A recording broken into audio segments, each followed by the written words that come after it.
Hello students, स्वागत है आपका मेरे यूट्यूब चैनल में होम साइंस प्रो में। तो जैसा कि आप सभी को पता है, हम क्लास 12 के चैप्टर 2 को डिस्कस कर रहे हैं। उसके 4 पार्ट्स मैं बना करके अपने यूट्यूब चैनल पर डाल चुकी हूँ। आज हम उसके पार्ट 5 के बारे में डिस्कस करेंगे, जिसमें हम बात करेंगे टाइप्स ऑफ डाइट के बारे में। टाइप्स ऑफ डाइट के बारे में कि जो डॉक्टरी पोषण विशेषज्ञ जो कि एक डाइटिशियन होता है, उसको कौन कौन से तरीकों का, कौन कौन सी जानकारियां जो उसको रखनी चाहिए और कौन कौन से तरीकों का यूज़ करके उसको डाइट को प्रेफर करना चाहिए एक पेशेंट के लिए। तो सबसे पहले आ जाता है आहार के प्रकार। अब आहार के प्रकार, सबसे पहला पॉइंट आता है बैलेंस डाइट, संतुलित आहार। संतुलित आहार कौन सा होता है?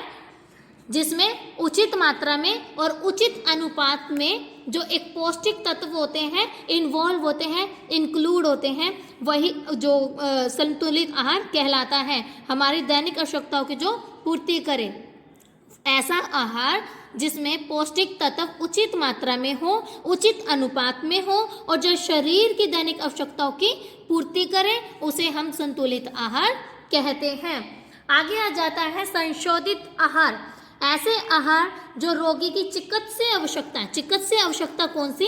जो रोग के दौरान उसकी नीड्स होती हैं, उसकी बॉडी की नीड्स होती हैं, उसको पूरा करने के लिए समायोजित किया जाए, कोऑर्डिनेट किया जाए, उसको हम क्या बोलते हैं? संशोधित आहार।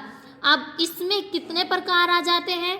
सबसे पहला, रोगी को दिए जाने वाले आहार की मात्रा में परिवर्तन करके, क्योंकि ये आपको भी पता है, यदि कोई व्यक्ति को भूख न लगने का कारण अगर कोई भी रूप से देखा जा सकता है, उसको अगर उसको भूख नहीं लगती है, हम उसको एकदम से ज़्यादा अमाउंट में खाना नहीं खिला सकते।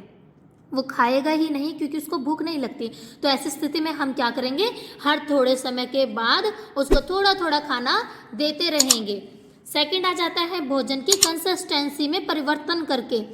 जो रोग की एक अवधि होती है, एक टाइम पीरियड होता है, और जो एक प्राकृतिक के अनुरूप भी, प्राकृतिक का अनुरूप कैसे कि जो रोग उसे हुआ है, हमें उसकी जानकारी रखते हुए ये देखना पड़ता है कि वो सॉफ्ट डाइट लेगा, लिक्विड डाइट लेगा, फुल लिक्विड डाइट लेगा या फिर वो सॉलिड डाइट लेगा। वो हमें उसकी बीमारी के अकॉर्डिंग देखना पड़ता है और उसकी कंसिस्टेंसी को चेंज करना पड़ता है। थर्ड पॉइंट, रोगी के ऊर्जा उपभोग में आवश्यकता अनुसार कमी या फिर वृद्धि करके। जो रोगी की ऊर्जा उपभोग क्या है? कैलोरीज इनटेक है उसका, लेकिन अगर उसकी आवश्यकता कम है तो हमें कम देना चाहिए, अगर ज़्यादा है तो ज़्यादा देना चाहिए। फॉर एग्जाम्पल, अगर आपके शरीर में डेफिशिएंसी है, जैसे आयरन डेफिशिएंसी है आपके शरीर में, तो इसका मतलब क्या है? हमें आयरन इनटेक करवाना होगा, आयरन रिच फूड का इनटेक करवाना होगा। और अगर आपकी बॉडी में कैल्शियम इनटेक बहुत ज़्यादा है तो हमें उसे घटाना होगा। ठीक है, इसी तरह से फोर्थ पॉइंट आ जाता है कि पोषक तत्वों की मात्रा में परिवर्तन कैसे किया जा सकता है, उसके उदाहरण कौन से हैं? जैसे ऑपरेशन के उपरांत रोगी को अधिक प्रोटीन देना, जबकि गुर्दा खराब हो जाने पर कम प्रोटीन देना। मतलब जब ऑपरेशन होना हो तब उसको ज़्यादा प्रोटीन दिया जाता है, लेकिन अगर गुर्दे खराब है तो उसको कम प्रोटीन दिया जाता है। इसी तरीके से कब्ज की स्थिति में अधिक रेशा युक्त, मतलब कि फाइबर्स वाले जो फूड होते हैं, खाने योग्य पदार्थ होते हैं, उनका सेवन करना। जबकि डायरिया हो जाए तो ऐसी स्थिति में फाइबर्स वाले फूड का इंटेक ना करना, उससे परहेज करना। उच्च रक्तचाप की स्थिति में हम क्या करते हैं? जब बीपी लेवल हमारा इंक्रीज हो जाता है तब हम क्या करते हैं? सोडियम, जो कि एक नमक के उपभोग को कम करने की सलाह दे देते हैं। जबकि अगर वो हमारी जबकि निमन मतलब कि जब कम होता है, लो बीपी होता है, तो ऐसी स्थिति में हम सोडियम युक्त खाद्य पदार्थों का सेवन करने को ही बोलते हैं कि आप थोड़ा सा नमक ले लीजिए या नमकीन कोई भी चीज़ ले लीजिए, आपका बीपी लेवल जो लो हुआ है वो बैलेंस हो जाएगा, वो ठीक हो जाएगा। और अगर बढ़ा हुआ है तो कुछ मीठा ले लीजिए। एलर्जी की स्थिति में कुछ विशिष्ट खाद्य पदार्थों के उपभोग को प्राथमिकता देने के लिए भी कहा जाता है और कुछ के उपभोग से बचने की भी सलाह दी जाती है जब एलर्जी होती है। अगर आपको फूड एलर्जी है तो जिस फूड से एलर्जी है वो आपको खाना नहीं होता। ठीक है, तो ऐसे में हम लोग यही सलाह देते हैं। आगे आ जाता है भोजन की संगतता में परिवर्तन करके। कैसे? कंसिस्टेंसी चेंज करके। लिक्विड डाइट होती है जो कि ऑपरेशन के तुरंत बाद या फिर जब बुखार होता है, वोमिटिंग होती है या फिर डायरिया हो जाता है, तो ऐसी स्थिति में क्या करते हैं हम, थोड़ी सुधारने तक, जब वो सुधरने लगे थोड़ा सा, तो रोगी को हम तरल आहार ही देते हैं जब तक कि वो सुधर नहीं जाता, उसका रोग ठीक नहीं हो जाता।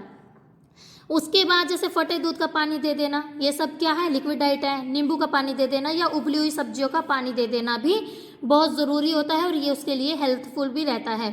और पोषक भली भांति अवशोषित भी हो जाते हैं और इसी आहार को लेने की सलाह है जो व्यक्तियों को दी जाती है। अगर वो चबाने या निगलने की स्थिति में नहीं है तब हम उनको लिक्विड डाइट प्रेफर करते हैं। सेकंड आ जाता है सेमी लिक्विड। वो था बिल्कुल लिक्विड। सेमी लिक्विड में थोड़ा सा जैसे कि उबली हुई मसली हुई सब्जियों का सूप दे दिया हमने बनाकर उसको, या फिर कोई घुटी हुई दाल दे दी, एकदम बिल्कुल गाढ़ी दाल, ठीक है, और आधा उबला हुआ अंडा दे दिया। ये सब किस में आ जाएगा? सेमी लिक्विड डाइट में। And third soft diet. Soft में आपको भी पता है कैसे, मैश किए हुए आलू जिसको हम मसले हुए आलू बोलते हैं, केला हो, सूजी की खीर हो, ये सब क्या है? सॉफ्ट डाइट है। आगे आ जाता है नॉर्मल डाइट। नॉर्मल डाइट में क्या आ जाता है? जो आप डेली रूटीन में खाते हो, जैसे बिना तला हुआ, बिना मिर्ची, बिना मसाले का दिया जाता है। जब रोगी को पूरी तरह से स्वस्थ होने के बाद ये डाइट दी जाती है नॉर्मल डाइट। पहले उनको इन डाइट्स पर चलाना पड़ता है, जब उसमें इम्प्रूवमेंट होने लग जाती है फिर उसको नॉर्मल डाइट पर हम लेकर के आ जाते हैं। आशा है कि आपको आज का पार्ट 5 समझ आया होगा। सो स्टूडेंट्स, आप मेरे चैनल को लाइक कीजिए, सब्सक्राइब कीजिए और शेयर कीजिए ताकि मैं आगे से आगे और भी पार्ट्स इस चैप्टर के और इसके अलावा और भी स्टडी मटेरियल आप लोगों के लिए लेकर आती रहूं। धन्यवाद।